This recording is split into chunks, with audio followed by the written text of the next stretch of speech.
again. So this little video is B for Basil, and we'll be doing a quick little yoga flow, aerial yoga flow with a cocoon shape. So we're still sticking with the introduction basic, more yin kind of restorative aerial yoga postures. So basil, we're very familiar with the herb. Hi Sumi. And just to read out briefly from this lovely book, Emotions and Essential Oils. Hi Zara. Basil is another beautiful oil that's really useful emotionally and physically. So the symptoms of adrenal exhaustion help identify the main moods that are improved with basil essential oil, primarily fatigue. So again, another very topical oil, could be very useful for many people now.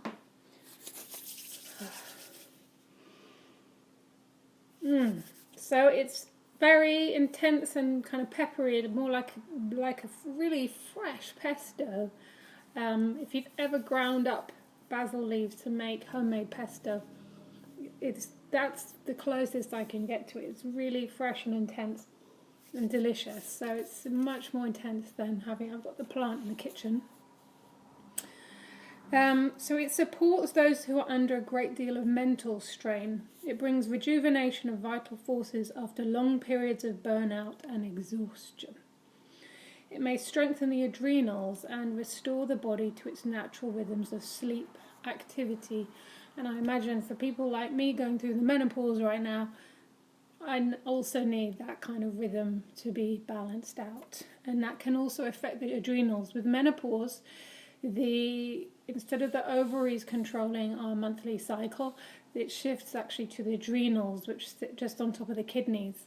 So if we're stressed out and exhausted already, and then on top of that we're menopausal, then that can further stress the endocrine system. So basil is known for helping to balance. Basil is known for balancing the hormonal system. So whether that's sleep, our levels of energy, our menstrual cycle, and our rest cycle. It helps to recover also from negative habits. It gives hope and optimism, and it may assist in giving up false stimulants. So if you feel like you have any addictions to coffee or cigarettes or any other kind of stimulation, this can help to balance you and give you a more satisfying sense of energy to help you withdraw from those other kind of potentially abusive substances. By increasing natural energy, it helps us to achieve greater balance and health. It's indicated for those who are weary in mind and body, and for those in need of strength and renewal, which is frankly most of us at this time, I would think. And spring is an excellent time for renewal. And in terms of its culinary use, it's really delicious to cook with, but I wouldn't just take the cap off and start shaking it into your foods. Take a wooden toothpick, dip that just in the orifice, and then stir that into your food. Just literally a smidge on a wooden toothpick. That way you can taste it. You can always add more if you want to, but if you start putting whole drops in at a time, you're going to find it might be too intense and overpowering a taste, because it is that strong. So it's nice to use to diffuse, it's nice to use on the skin, and it's also really delicious to use in your foods. So basil is an excellent oil to have. So keeping on the theme of renewal and relaxation and stretching out the adrenals, which are in the lower back, we're going to have a little mini aerial yoga flow. So just going to get back in.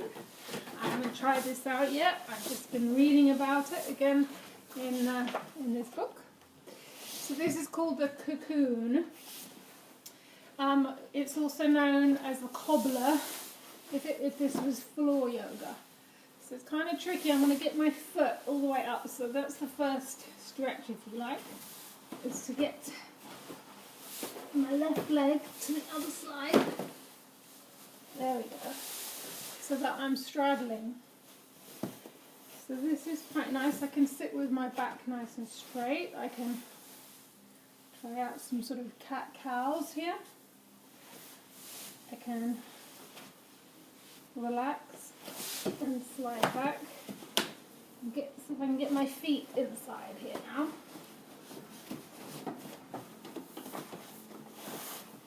There we go. So now I've got my feet in cobbler position. I can even grab my feet and pull them apart, pull my big toes apart, so that my feet are kind of butterflied. To really help open up my feet, my ankles, my toes, my inner thighs.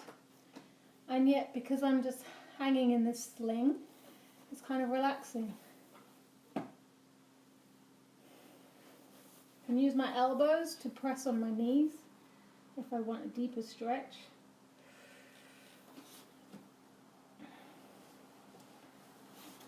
And then I can do a hamstring stretch, which is really stretching my back here where the adrenals are as well.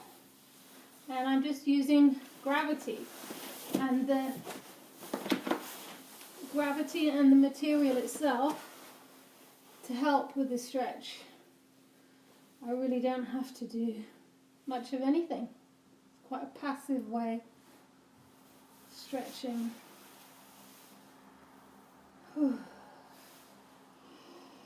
Just keep breathing in the basil. Did you notice I changed my jumper so it was green and would match the basil, right?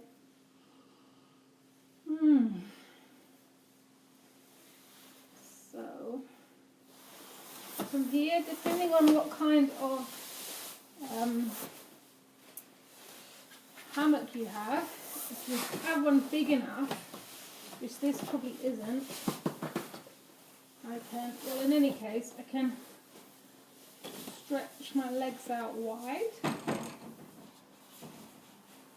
So I'm not exactly doing the splits, but I'm kind of 90 degrees now, and for me, that's enough of a stretch.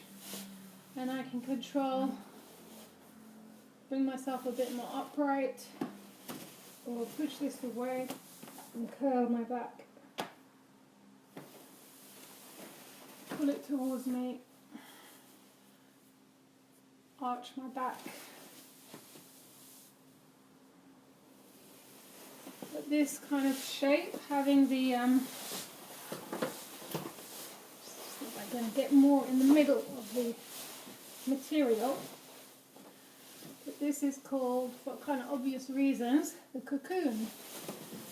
And if I bring my feet in again into a cross-legged position or a lotus position, then I can bring these right around me and hide in my cocoon.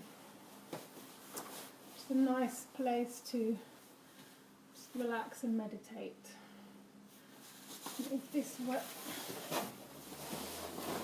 bigger, I would be completely hidden and like shut off from the world. And just breathe in my basil. Read a book.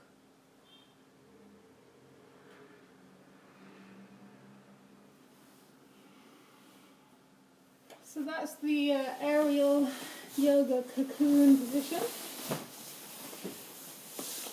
And that's it for this little basil flow. And sit tight for the next one, which will be for bergamot. Alright, lovely to see you. Bye. If you've got any questions, post them below. I'll come back to them soon. Okay, bye for now.